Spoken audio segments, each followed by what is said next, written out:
Today we're showing you a 2022 John Deere 3038E tractor. It's a four-wheel drive tractor with a John Deere 300E front end loader. Tractor has right around 15 or 20 hours on it. The tractor's practically new. It does come with the balance of the factory warranty, and again does also come with the 300E loader. The John Deere style quick attach here is the bucket quick attach. Bucket looks new. The whole tractor does look new as well.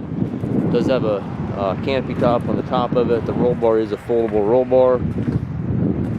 Tires look new. It does have a 3-point hitch with the drawbar and top link both with the machine.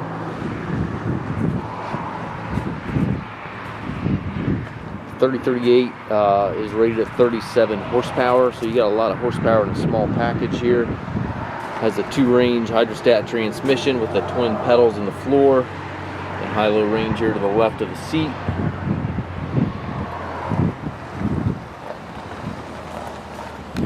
We do take trades. We also offer financing for qualified customers. We also can arrange delivery here within the U.S. And again, the tractor does come with the balance of the factory warranty. Check the listing for the exact warranty end dates. If you have any questions regarding the tractor, please contact us at masttractor.com.